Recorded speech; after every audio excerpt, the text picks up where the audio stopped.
আজকে আমরা চলে এসেছি শ্রী শ্রী রাধা গোবিন্দ সেবা মন্দিরে। মন্দিরটি দেখুন, অনেক সুন্দর। হ্যালো গাইস, দেখতে থাকুন শেষ পর্যন্ত। এই মন্দিরটি অনেক বছর আগের। দেখুন, এত সুন্দর ডিজাইন দিয়ে মন্দিরটি তৈরি করা হয়েছে। আর এখানে চারদিকে আপনারা তো খের দেখতে পাচ্ছেন। এটা হলো মন্দিরের দরজা, বের হওয়ার দরজা। নাম লেখা আছে ওম কৃষ্ণ স্তু ভগবান স্বয়ং।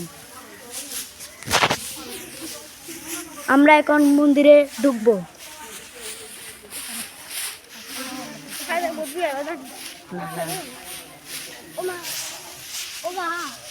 দেখুন, মন্দিরটি অনেক সুন্দর করে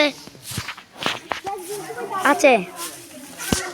ভিডিওটি আপনারা ম্যাক্স গেমিং আইডিতে পেয়ে যাবেন।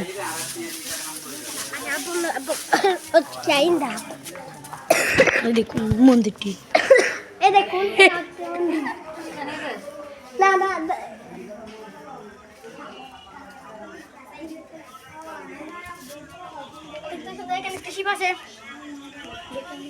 একটু এখানে ভেঙে গেছে। আর ভিতরে দেখেন কত ডিজাইন, দেখেন ভিতরে কত ডিজাইন। মন্দিরের দরজা এখন বন্ধ। দেখুন, আর এই দেখুন কৃষ্ণ রাধা, এটা জানতে পারবেন। এখানে এখানে এখানে এখানে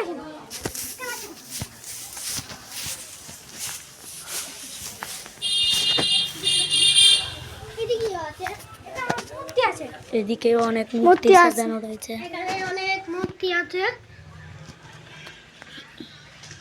চলুন এবার আমরা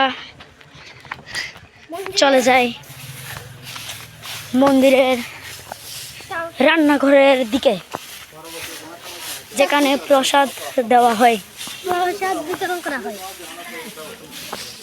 আমরা যাচ্ছি, ওই দেখুন ওদিকে দেখেন দেখেন নিচে কতগুলো ঘাস। দেখেন ঘাস।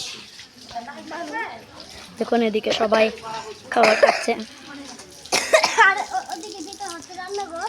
আর ওদিকের ভিতরটা হচ্ছে রান্নাঘর। ছোটদের এখানে কি বলে থালা বাসন নিজে থেকেই দিতে হবে, নিজে থেকে ধুতে হবে। এটা হচ্ছে মন্দিরের নিয়ম।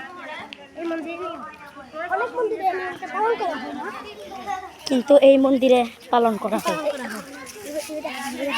এখানে এখন বাজে 1:60। আমরা এখন কিছুক্ষণ থেকে চলে যাব।